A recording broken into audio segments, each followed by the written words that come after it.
Hello guys, welcome back. तो आज हम सीखने वाले हैं ओप्स। ओप कंसेप्ट जेएस में बहुत इंपॉर्टेंट टॉपिक है।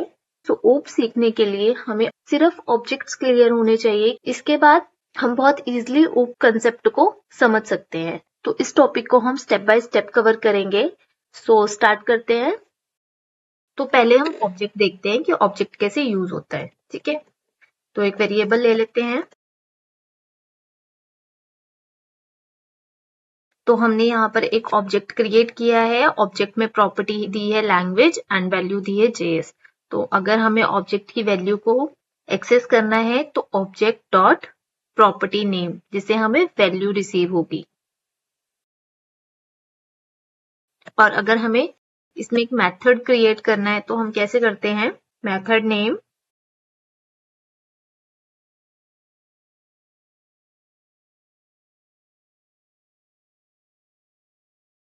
जिसका यूज करते हैं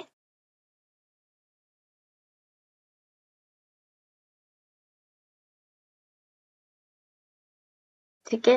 अब ऑब्जेक्ट जावास्क्रिप्ट में दो टाइप से हम ऑब्जेक्ट क्रिएट कर सकते हैं, एक स्टैटिक और एक डायनामिक। ये है static approach.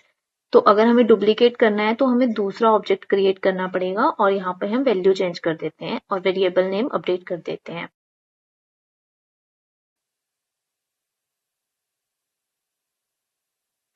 obj1 dot language. तो इसका रिजल्ट, तो दो लैंग्वेज के लिए हमें दो अलग अलग वेरिएबल्स क्रिएट करने पड़े। ये होते हैं स्टैटिक ऑब्जेक्ट्स। अब जावास्क्रिप्ट में सेकंड होते हैं डायनामिक। डायनामिक हम क्रिएट कर सकते हैं कंस्ट्रक्टर फंक्शन से। ठीक है, डायनामिक ऑब्जेक्ट्स होते हैं कि हमें बार बार ऑब्जेक्ट्स क्रिएट नहीं करने पड़ेंगे। हम एक बार स्ट्रक्चर क्रिएट करेंगे और ऑब्जेक्ट क्रिएट करेंगे। ठीक है, तो हमें बार बार वेरिएबल्स क्रिएट करने की जरूरत नहीं पड़ेगी उसके लिए। तो इसको करते हैं रिमूव। तो इसके लिए सिंटेक्स होता है first function keyword. Function name का जो फर्स्ट लेटर होगा वो कैपिटल रहेगा। यहाँ पे हम पास कर देते हैं पैरामीटर दिस डॉट लैंग्वेज। ये प्रॉपर्टी है और यहाँ पे हम वैल्यू असाइन कर रहे हैं। एक वेरिएबल क्रिएट करते हैं कॉन्स्ट ए। अपना फंक्शन नेम कॉल करेंगे, यहाँ पे हम वैल्यू पास कर देते हैं। एंड अब हम इसके आगे लगाएंगे new keyword new object create करता है। ठीक है, तो इससे एक नया इंस्टांस क्रिएट होगा। तो इसको प्रिंट करवा के देखते हैं अब।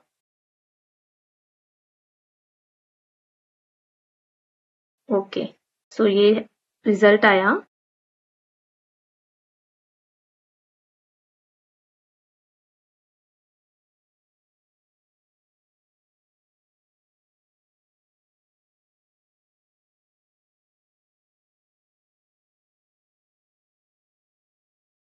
कंस्ट्रक्टर फंक्शन को हम डायनामिक ऑब्जेक्ट्स के लिए यूज करते हैं। फंक्शन कीवर्ड हम यूज करेंगे एंड जो फंक्शन नेम होगा फर्स्ट लेटर उसका कैपिटल रहेगा। ठीक है, ये प्रॉपर्टी नेम है। प्रॉपर्टी नेम को दिस से बाइंड करते हैं। कॉन्स्ट ए एक वेरिएबल लिया है एंड डेटा फंक्शन यूज किया है एंड उसमें हमने अपनी वैल्यू भेजी है। लेकिन न्यू कीवर्ड यूज किया है। न्यू कीवर्ड एक न्यू ऑब्जेक्ट क्रिएट करता है। अगर हम न्यू कीवर्ड यूज नहीं करते हैं तो ये अनडिफाइन आएगा। ठीक है, तो हम यहाँ पे एक नया ऑब्जेक्ट क्रिएट कर रहे हैं, इसलिए हम यहाँ पे न्यू कीवर्ड यूज कर रहे हैं। तो हम यहाँ पे ऑब्जेक्ट दो वे से क्रिएट कर सकते हैं, स्टैटिक और डायनामिक। स्टैटिक जो हमने पहले सीखा था एंड डायनामिक ये। बट जो ये कंस्ट्रक्टर फंक्शन है ये ES6 से पहले यूज करते थे। ES6 में क्लास इंट्रोड्यूस हुई थी, उसके बाद से हम क्लासेस यूज करते हैं, कंस्ट्रक्टर फंक्शन यूज नहीं करते। बट क्लास को सीखने के लिए कंस्ट्रक्टर फंक्शन आना जरूरी है क्योंकि ये सिमिलर ही है, बस थोड़ा बहुत चेंज है। सो गाइस, अगर आप ये सोच रहे हो कि ओप्स को सीखने के लिए हम ये सब क्यों सीख रहे हैं, तो ये बेसिक है। बेसिक कंसेप्ट हमें क्लियर होने चाहिए, तभी हम ओप्स को सीख पाएंगे। इसको सीखेंगे हमारा ओप्स कंसेप्ट इसी में कवर हो जाएगा। Object, constructor and class. So object हमें आता है, कंस्ट्रक्टर फंक्शन हमने सीख लिया है और अब हम सीखेंगे क्लास। तो क्लास को सीखने के लिए क्लास में 6 टर्म्स है जो हमें सीखनी है। कैसे क्रिएट करते हैं क्लास को, inheritance, getter and setter methods, private property and static keyword। ठीक है, ये क्लास में है। ओप्स के कंसेप्ट को सीखने के लिए हमें 3 चीजें क्लियर होनी चाहिए। First, object. ऑब्जेक्ट में कैसे हम प्रॉपर्टीज एंड मेथड यूज करते हैं, constructor function and class. Class भी कंस्ट्रक्टर फंक्शन जैसे ही होती है, इसे भी हम डायनामिक ऑब्जेक्ट्स क्रिएट करने के लिए यूज करते हैं। ठीक है, फर्स्ट हम क्लास कीवर्ड यूज करेंगे। प्रिंसिपल वही है कि हमें फर्स्ट जो लेटर है वो कैपिटल रखना है, क्लास नेम जो होगा वो कैपिटल रहेगा। यहाँ पे हम यूज करेंगे कंस्ट्रक्टर फंक्शन एंड यहाँ पर हम लेंगे लैंग्वेज नेम और यहाँ पे सेम जैसे हम बाइंड करवा रहे थे, तो जैसे हम यहाँ पे बाइंड करवा रहे थे अपनी प्रॉपर्टी नेम लैंग्वेज और यहाँ पर वैल्यू को असाइन करेंगे। वेरिएबल लेते हैं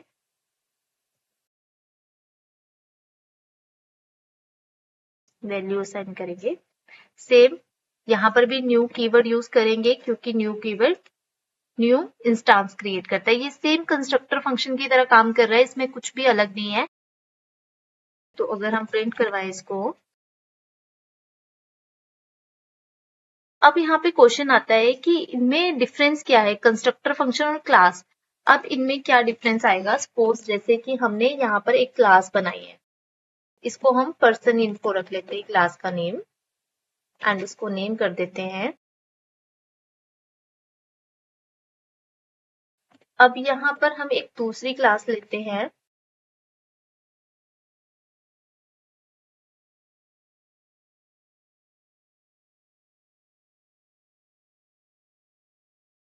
यहाँ पे हम 2 वैल्यूज लेंगे, आधार and pan.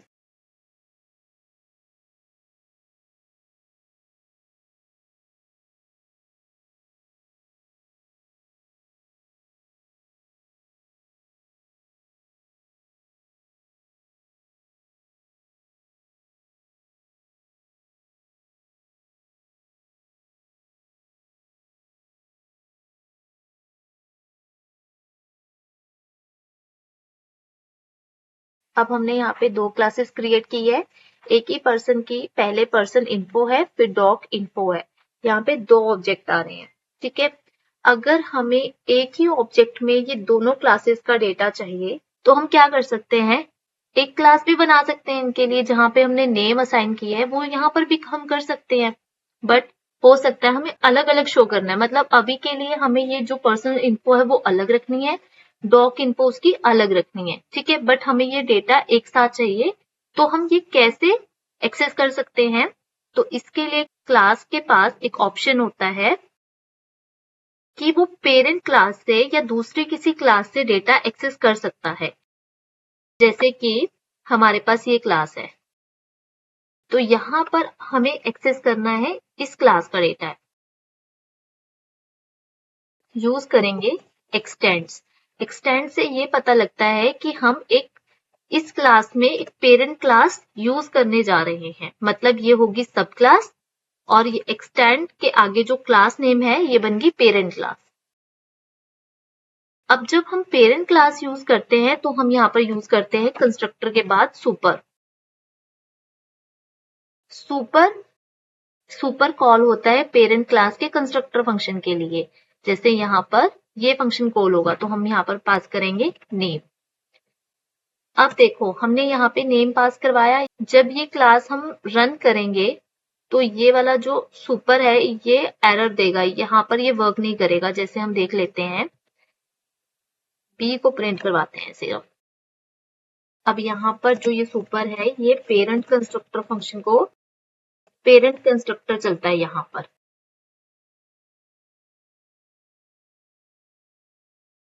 Name is not defined. Name is not defined क्यों आया, जब सुपर तो पेरेंट क्लास में है यहाँ पर, तो नेम डिफाइन क्यों नहीं है? क्योंकि जब भी हम ये नेम यहाँ पर आ रहा है वो यहाँ से आ रहा है, पहले हमें सब क्लास में भी नेम को असाइन करना होगा। अब यहाँ से इसको नेम मिलेगा और यहाँ से पेरेंट कंस्ट्रक्टर फंक्शन के पास जाएगा ये, ठीक है। तो अब हम यहाँ पर इसको एक वैल्यू असाइन करते हैं। तो अभी हम क्लास कौन सी यूज कर रहे हैं? ये वाली क्लास यूज कर रहे हैं, const b new doc info, जिसमें हमने भेजा name, Aadhaar and PAN. Console करवाया बी क्लास को एंड अब चेक करेंगे, ठीक है। इससे क्या हो सकता है, हम क्लास को ज्वाइन भी कर सकते हैं और अगर हमें सिंगल क्लास यूज करनी है तो हम वो भी कर सकते हैं। ये सिंगल क्लास रिस्पॉन्स है और यहाँ पे हमने दो क्लासेस को ज्वाइन किया है, ठीक है। एक्सटेंड वर्ड के आगे जो क्लास नेम है वो एक क्लास है एंड सुपर यूज करते हैं। सुपर यूज करने से जो क्लास का पेरेंट कंस्ट्रक्टर है वो चलता है, लेकिन जो सुपर में पैरामीटर है वो हमें जो सब क्लास यूज कर रहे हैं उसमें हमें पास करवाना होगा, नहीं तो वो वर्क नहीं करेगा। सो जैसे कि हमने क्लास में था creating a class, first class को क्रिएट करना, जो भी हमने सीखा है। इनहेरिटेंस किसे बोलते हैं? इसे ही बोलते हैं इनहेरिटेंस। इनहेरिटेंस का मतलब क्या होता है? जब पेरेंट से कुछ एक्सेस होता है चाइल्ड, तो यहाँ पर इसको जो ये नेम है वो इस पेरेंट क्लास से मिला है, तो इसको बोलते हैं इनहेरिटेंस, ठीक है। सो नेक्स्ट पॉइंट है getter and setter. Getter and setter मतलब गेट एंड सेट मेथड्स, ठीक है। उसके लिए हम एक बार इसको डिलीट कर देते हैं, रिमूव कर देते हैं, अभी हमें ये क्लास नहीं चाहिए, एक ही क्लास के साथ देखते हैं। यहाँ पे हम एक फंक्शन क्रिएट करेंगे गेट डेटा एंड यहाँ पर हम रिटर्न करवा देंगे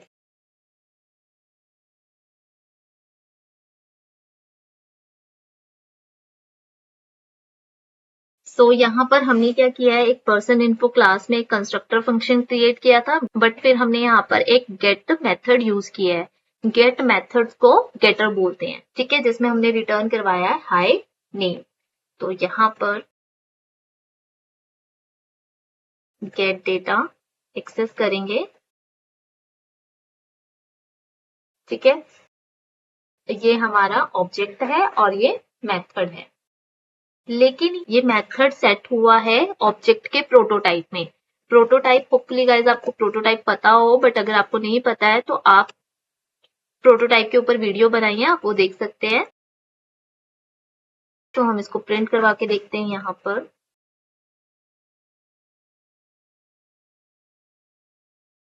इसको ओपन करेंगे, प्रोटोटाइप में गेट डेटा नाम से एक मेथड है।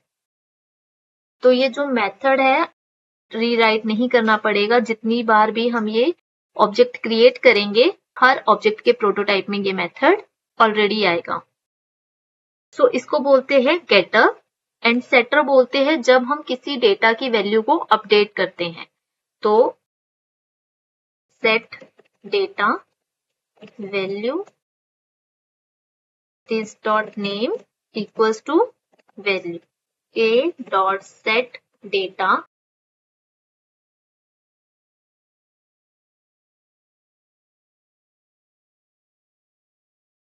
अब हम नेम को चेक करेंगे कि नेम क्या आ रहा है, जेरी।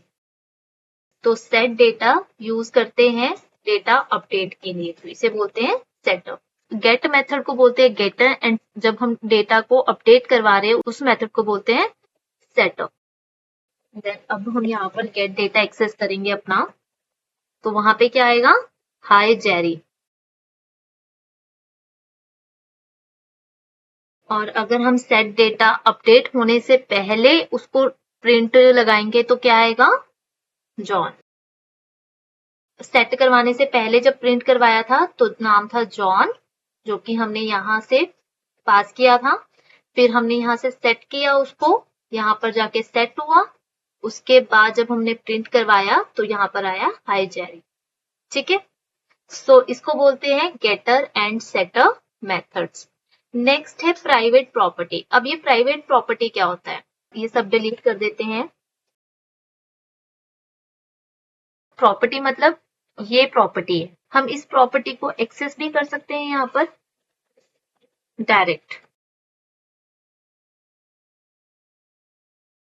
ठीक है, पर हम चाहते हैं कि क्लास के बाहर हम प्रॉपर्टी को एक्सेस ना कर पाए, उसको प्रॉपर्टी को हमें प्राइवेट करना है। तो कैसे करेंगे, पहले हमें यहाँ पर हैश यूज करना होगा, हैश नेम, ये होती है प्राइवेट प्रॉपर्टी। हैश यूज कर रहे हैं इसका मतलब ये प्राइवेट प्रॉपर्टी है। अगर आप अंडरस्कोर यूज कर रहे हो तो इसका मतलब ये प्राइवेट प्रॉपर्टी नहीं है। जेएस के अकॉर्डिंग ये प्राइवेट प्रॉपर्टी बनती है, तो जेएस तभी वर्क करेगी, ये प्राइवेट प्रॉपर्टी है। ठीक है, अब यहाँ पर भी दिस को हम हैश से यूज करेंगे एंड यहाँ पर यूज करेंगे डॉट। अब यहाँ पर देखो क्या एरर आएगा हमारे पास, तो यहाँ पर हमारे पास एरर आ रहा है कि प्राइवेट फील्ड को हम आउटसाइड क्लास के बाहर एक्सेस नहीं कर सकते। तो प्राइवेट प्रॉपर्टी हम इसलिए यूज करते हैं ताकि क्लास के बाहर वो एक्सेस ना हो सके। अब जैसे ये हैश यूज होता है प्राइवेट के लिए, अगर हम हैश की जगह अंडरस्कोर यूज करते हैं, यहाँ पर भी अंडरस्कोर लगा लेते हैं, तो ये एक्सेस हो जाएगा।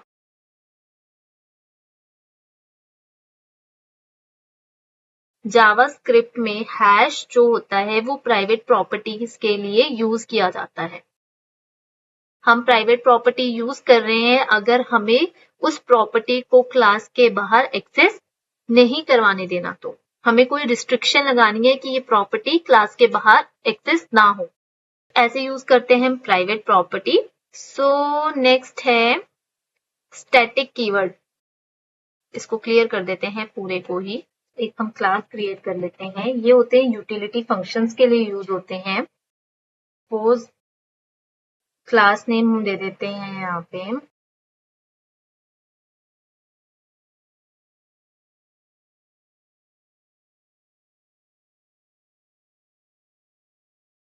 स्टैटिक कीवर्ड यूज करेंगे and sum a and b return करवाएंगे। अब हम यहाँ प्रिंट करवाते हैं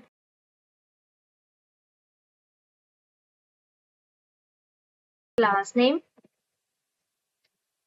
जो भी मेथड हमें यूज करना है इस क्लास का, मेथड नेम एंड वैल्यूज। ठीक है,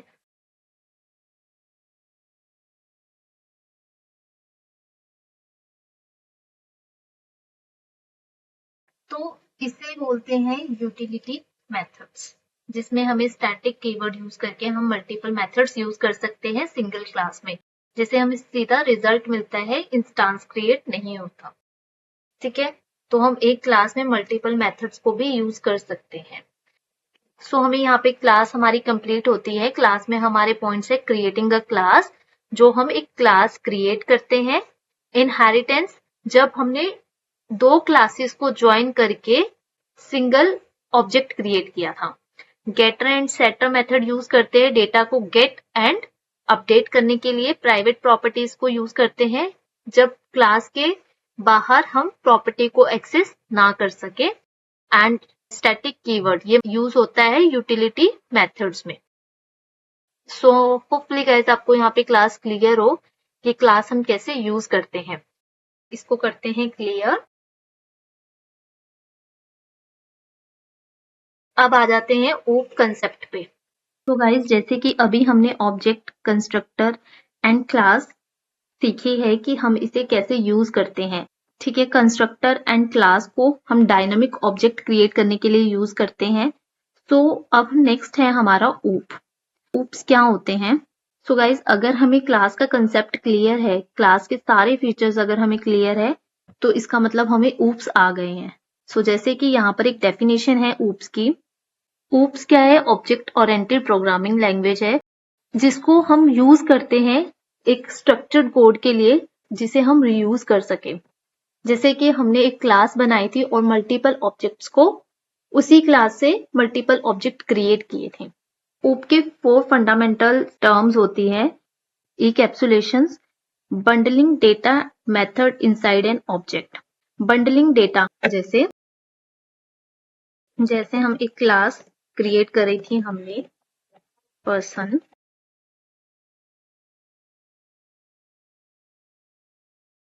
मतलब जहां पे हम डेटा को एज अ बंडल यूज कर सकते हैं, डेटा हो, डेटा प्रॉपर्टीज हो या फिर डेटा मेथड हो। हम यहाँ पर सिंगल क्लास बना के multiple time multiple instances create कर सकते हैं। जैसे, ठीक है।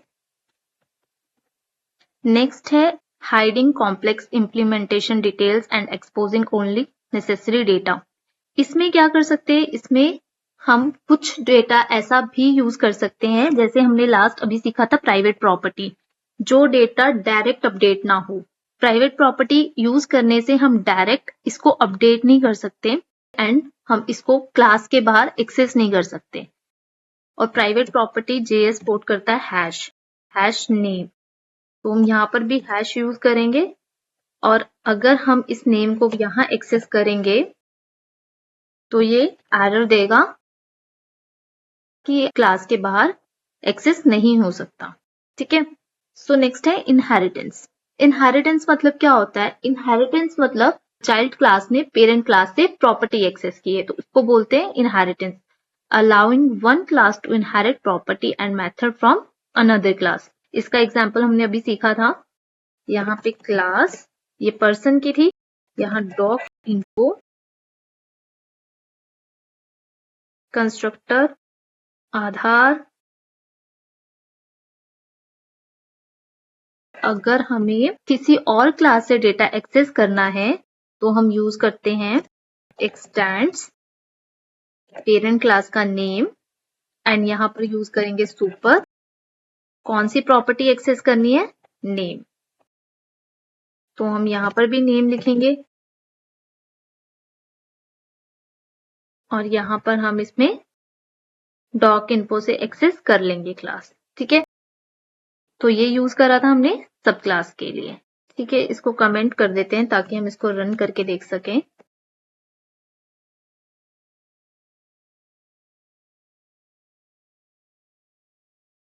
अब यहाँ पर एक इश्यू रेज होगा। देखो ये कैसे वर्क कर रहा है, पहले तो इसको देख लेते हैं कैसे वर्क कर रहा है। ये डॉक इन्फो हमारी एक क्लास थी, फिर हमने एक्सटेंड यूज किया क्योंकि हमें एक पेरेंट क्लास यूज करनी थी, एक दूसरी क्लास यूज करनी थी, इसलिए हमने एक्सटेंड यूज किया। फिर एक्सटेंड के आगे जो क्लास यूज करते हैं इसका मतलब ये पेरेंट क्लास है। जब भी हम पेरेंट क्लास यूज कर रहे हैं तो उसके पैरामीटर्स को एक्सेस करने के लिए हमें सुपर यूज करना है। सुपर क्या करता है? पेरेंट कंस्ट्रक्टर फंक्शन को रन करता है और जो हमें ये यहाँ पे पैरामीटर डिफाइन कर रहे हैं वो हमें इस क्लास के कंस्ट्रक्टर में भी कॉल करना होगा ताकि वो इसको यहाँ से पास कर सके और यहाँ से ये इसको चेक कर सके। ठीक है। अब देखो यहाँ पर जो ये नेम प्रॉपर्टी है ये प्राइवेट है और प्राइवेट प्रॉपर्टी क्लास के बाहर एक्सेस नहीं हो सकती। तो अब हमने यहाँ एक्सेस किया तो ये यहाँ पे होगा ही नहीं।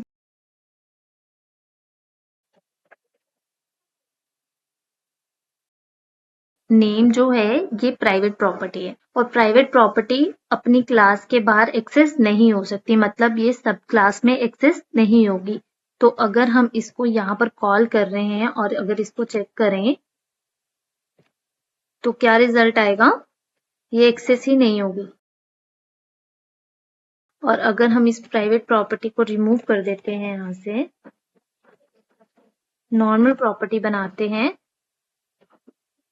तो ये एक्सेस हो जाएगी। इनहेरिटेंस यहाँ पर हमें क्लियर होता है कि इनहेरिटेंस कैसे यूज होता है। अब नेक्स्ट है पॉलीमॉर्फिज्म। अब ये यहाँ पर क्या करता है? Overriding and modify inherited methods and property. जो भी कोई इनहेरिटेड मेथड हम यहाँ पर एक्सेस कर रहे हैं हम उसको यहाँ पर अपडेट करवा सकते हैं, मॉडिफाई कर सकते हैं, वो ओवरराइड हो सकता है। कोई पेरेंट में मेथड हमने कॉल किया है तो हम उसे चाइल्ड क्लास में ओवरराइड करवा सकते हैं। सपोज एक फंक्शन क्रिएट करते हैं, रिटर्न करते हैं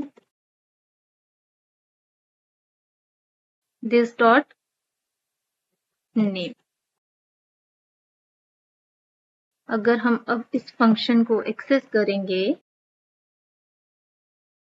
अब हम सेम फंक्शन यहाँ पर यूज करते हैं सब क्लास में, इसको हेलो कर देते हैं। अब हम चेक करेंगे तो यहाँ पर क्या आएगा? हेलो। ठीक है, तो यहाँ पर ये हमें पॉइंट क्लियर है। कि पॉलीमॉर्फिज्म क्या कर रहा है, overriding and modify inherited method to change behaviour. अगर कोई पेरेंट क्लास से हमें मेथड रिसीव हो रहा है तो हम उसे ओवरराइड भी करवा सकते हैं। ठीक है, सो गाइस ये होते हैं ऊप्स एंड ये ऊप्स के 4 फंडामेंटल्स हैं। इसमें हमें सिर्फ क्लास का कंसेप्ट क्लियर होना चाहिए। अगर हमें क्लास का कंसेप्ट क्लियर हो गया है तो हमें ऊप्स की अंडरस्टैंडिंग में ज्यादा टाइम नहीं लगेगा। तो होपफुली गाइज आपको अच्छे से क्लियर हुआ हो, बट कोई भी क्वेरी, क्वेश्चन या फीडबैक है तो कमेंट में जरूर शेयर करना and stay connected for upcoming videos. Thank you.